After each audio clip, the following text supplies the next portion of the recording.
political party of this country is committed to ensure POK, which is a part of India, returns to India. This actually is our national commitment. PoK को लेकर भारतीय राजनीतिज्ञ सालों से यही बात कर रहे हैं कि पीओके भारत का हिस्सा है और आज नहीं तो कल उसे वापस लेकर ही रहेंगे।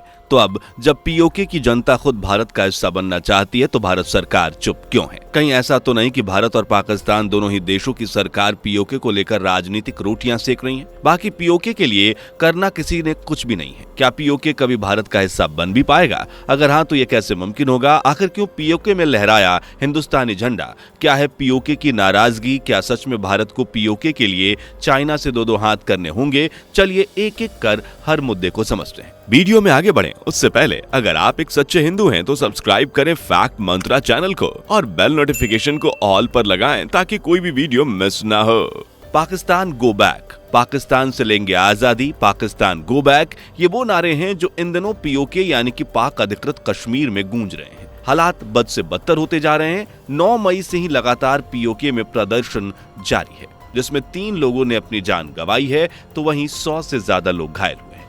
हाल क्या है ये आप इन क्लिप्स से समझ सकते हैं। इस कदर पीओके की जनता पाकिस्तान से तंग आ चुकी है कि क्या सेना के जवान, क्या अधिकारी, सभी को आड़े हाथों लिया जा रहा है।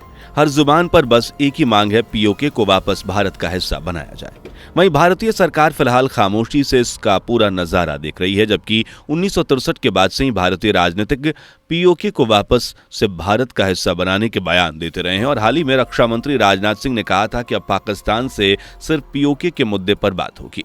इतना ही नहीं, कुछ समय पहले ही राजनाथ सिंह ने बयान दिया था कि पीओके को भारत में मिलाने के लिए किसी तरह के फोर्स की जरूरत नहीं होगी, बल्कि पीओके खुद ब खुद ये मांग करेंगे कि उन्हें भारत में शामिल कर लिया जाए और बड़े आराम से पीओके दोबारा भारत का हिस्सा बन जाएगा।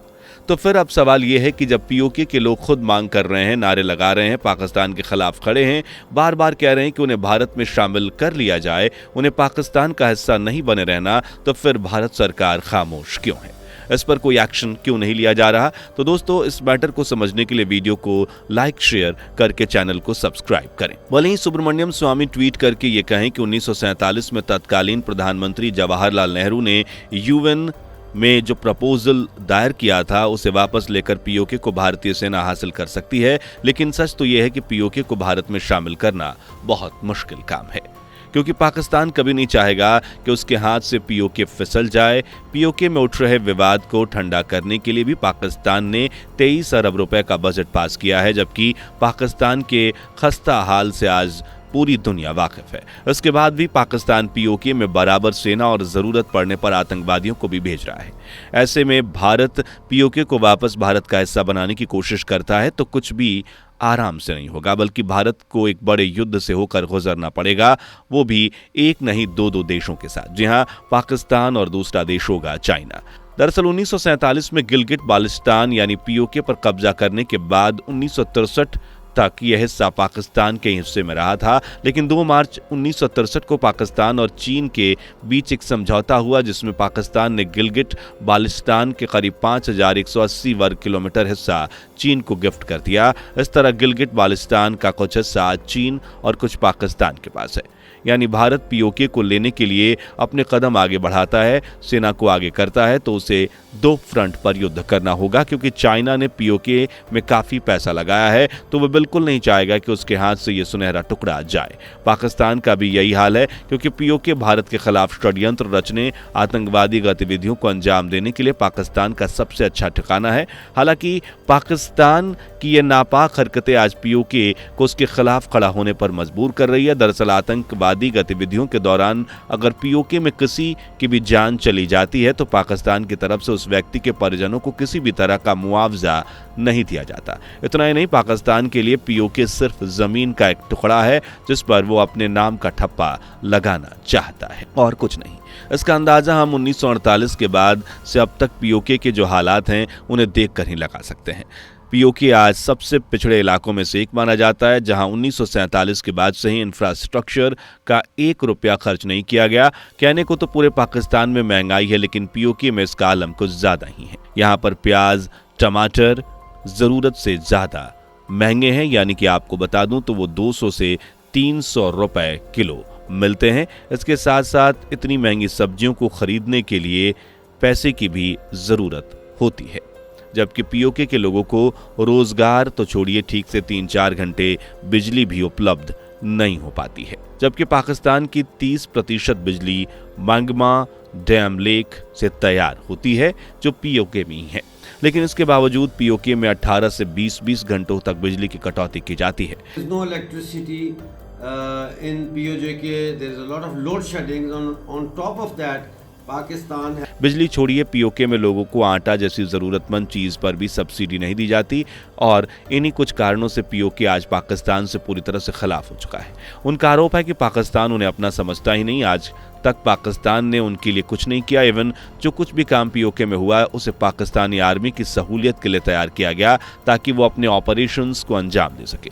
कहने को तो पीओके की अपनी सरकार भी है, क्योंकि पाकिस्तान इस आज़ाद कश्मीर इसे कहता है, इसलिए पीओके में सरकार है और यहाँ के प्रधानमंत्री हैं चौधरी अनवारुल हक। इतना ही नहीं, पीओके की 24 सीटों वाली विधानसभा भी है, पर लोकल लोगों का आरोप है कि पीओके की विधानसभा से लेकर प्रधानमंत्री तक पाकिस्तानी सरकार की कठपुतलियां हैं, जो पीओके के लोकल लोगों को इग्नोर करती हैं। ना तो उनकी सुनी जाती है और ना ही उन पर ध्यान दिया जाता है, उन्हें बस अपने हाल पर छोड़ दिया जाता है। इसलिए अब पीओके की आवाम अपने हक के लिए आवाज़ उठा रही है और आटे पर सब्सिडी, बिजली जैसे मूलभूत सुविधाएं न देने के बदले पाकिस्तान से आज़ादी की मांग कर रही है। वहीं पाकिस्तान जैसे तैसे पीओके के लोगों को समझाने में लगा हुआ है।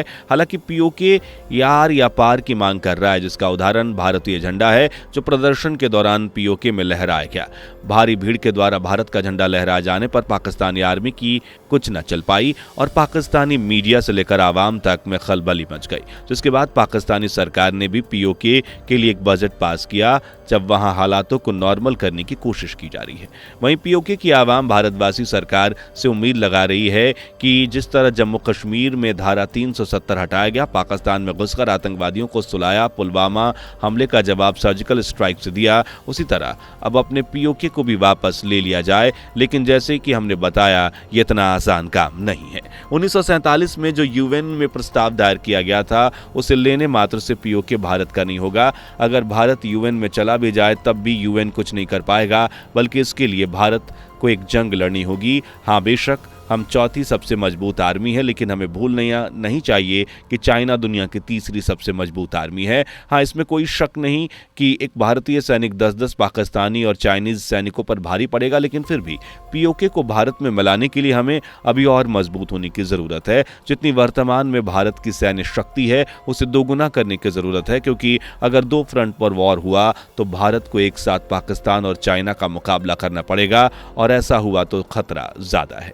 और दुश्मन को कभी भी कम नहीं आंकना चाहिए। ये सबक हमें यूक्रेन और रूस के बीच चल रहे जंग से लेना चाहिए, जहां रशिया ने यूक्रेन को कम आंकने की कोशिश की, लेकिन फिर भी जो हुआ वो सबके सामने है। इसलिए भारत को मजबूत होना होगा, अपनी सैन्य पावर को बढ़ाना होगा, तब पीओके को भारत में मिलाने की बात सही है। खैर, आपके इस बारे में क्या उम्मीद है, कमेंट करके बताइए। वीडियो पसंद आई हो तो लाइक शेयर करके चैनल को सब्सक्राइब कर लीजिए। दोस्तों, आपको स्क्रीन पर 2 और वीडियोस दिखाई दे रही हैं, जिसे देखने के लिए स्क्रीन पर क्लिक करें।